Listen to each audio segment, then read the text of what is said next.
You look fantastic, sir. Hey, welcome everybody back out to Louisville 2026. We are at Manufactured Home Sales Mastery live out on the road here. And man, you guys familiar with this one, right?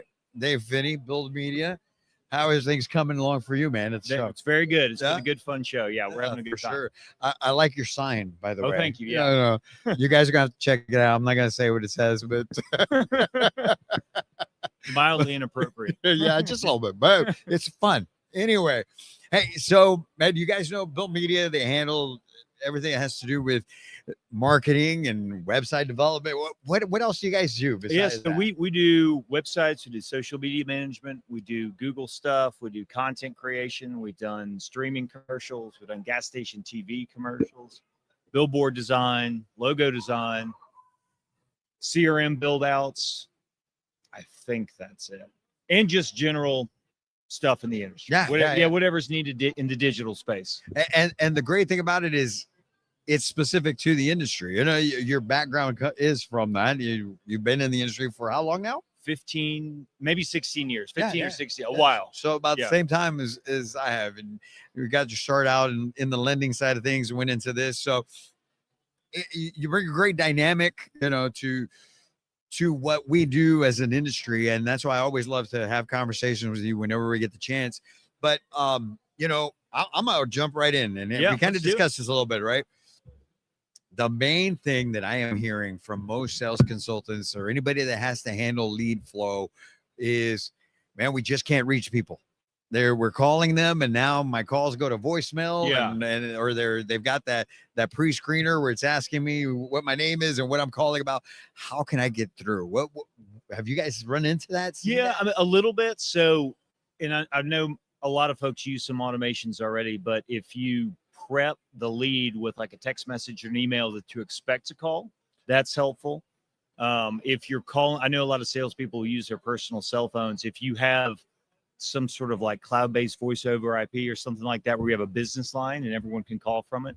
Sometimes you can, put the name on it. That gives it a little more credibility, and you can verify it with the different carriers.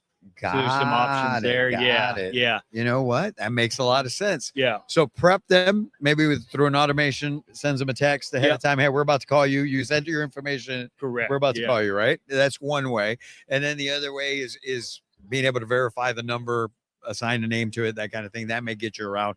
Man, that makes a lot of sense. Yeah. And that's the great thing about being able to be in an industry that's so fluid, right? There's such need right now, but it's like we're always having to jump through different hoops. Exactly right. To be able to get the business, earn the business, and things of that nature. And so I know you talk about it all the time.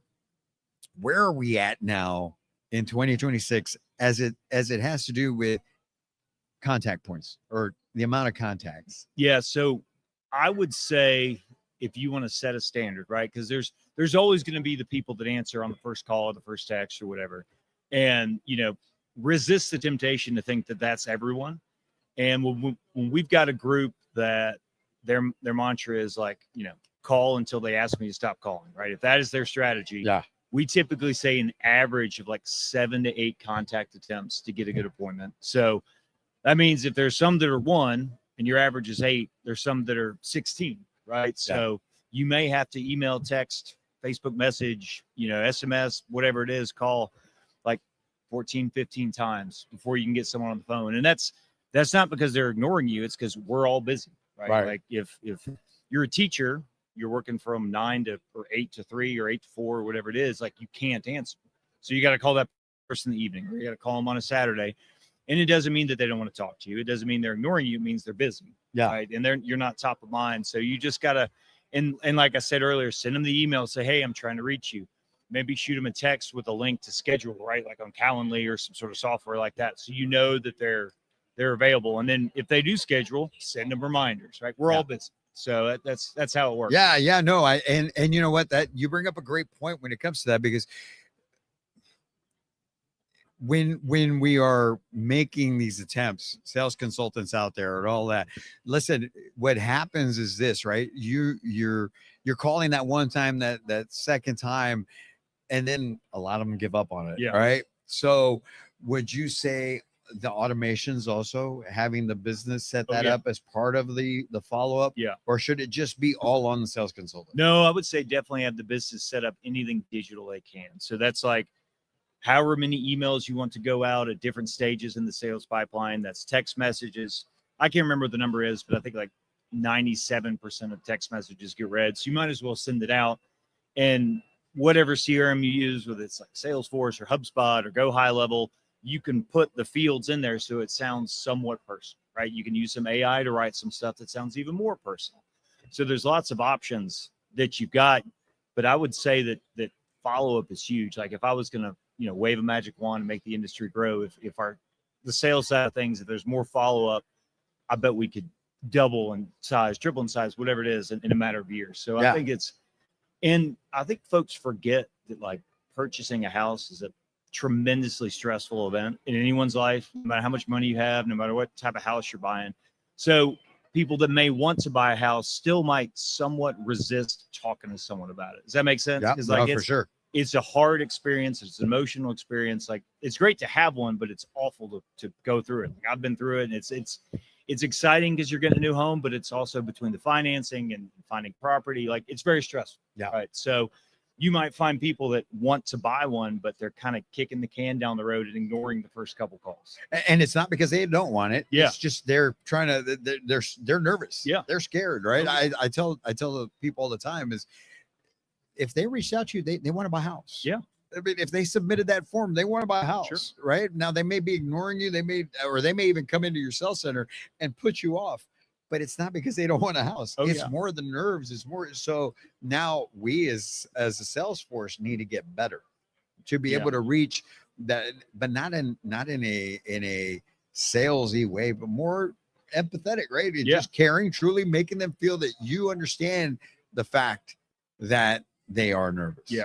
And I tell people all the time, like, hey, when they start telling you, I'm gonna think about it, you automatically have to understand this. It's not that they got to think about anything. They just have to calm themselves down. So it's the best thing to do at that point in time is just simply tell them, hey, what are you nervous about? Yeah.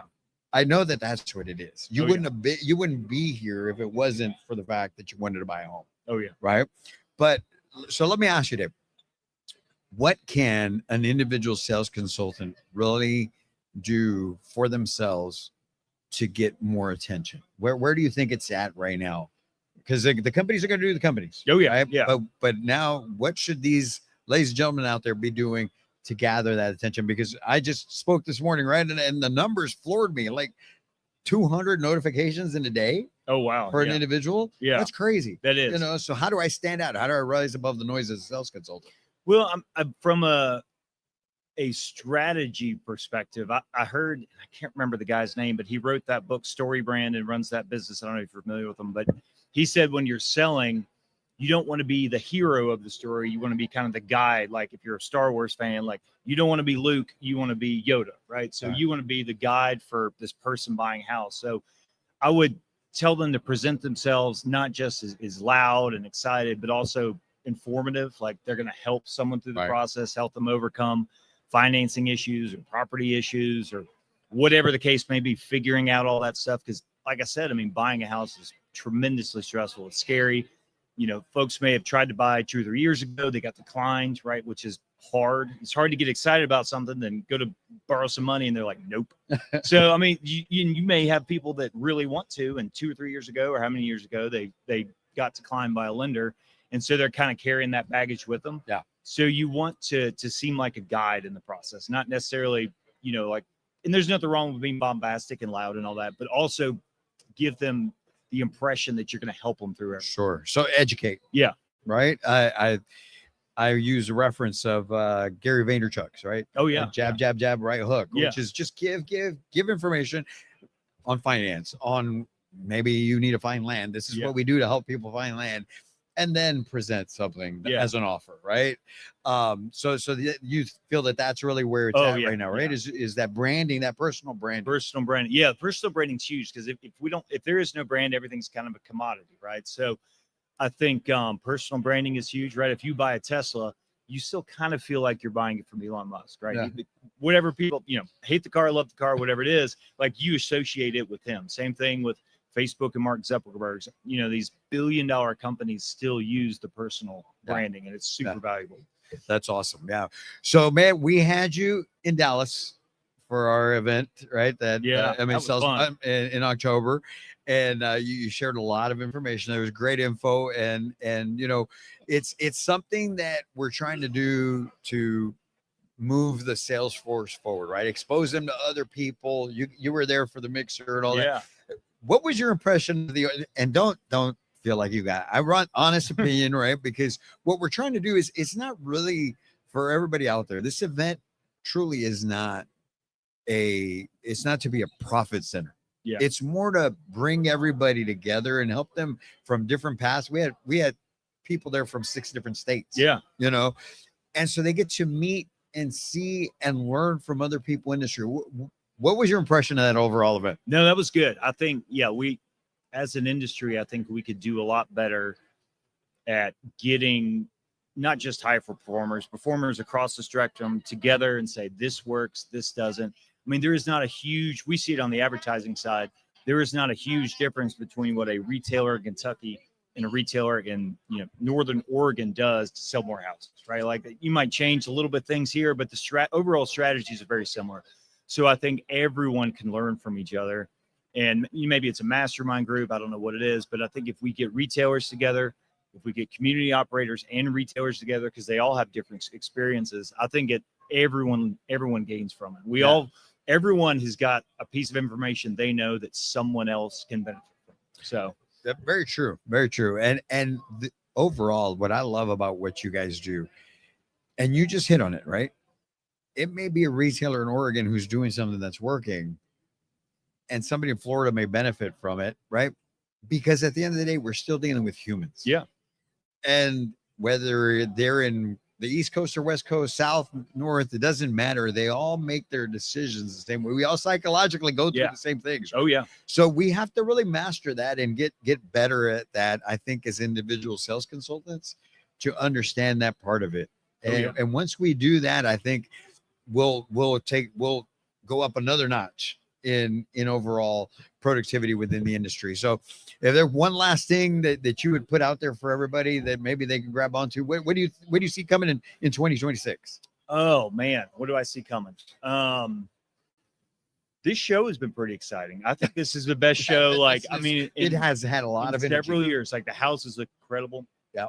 Every single manufacturer's got some good looking houses.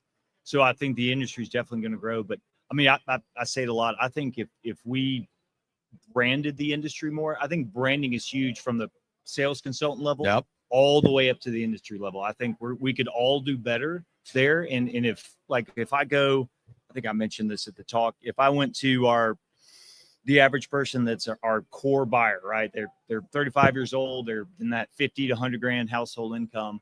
And we ask them, hey, what do you think about a manufactured home? Like, they don't know, right? They don't know.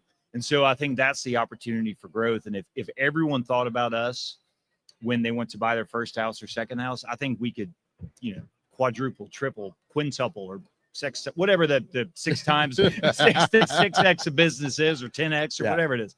We could grow exponentially. I think there's a huge awareness issue out there. Then if we could fix that, like, the sky's the limit. Yeah. And I'm with you there, right? Every individual sales consultant should really take the time to brand not just themselves, but the industry. Yeah. Right. Speak about the industry, and you be that voice, you be that advocate, and you're going to see a windfall come your way for sure.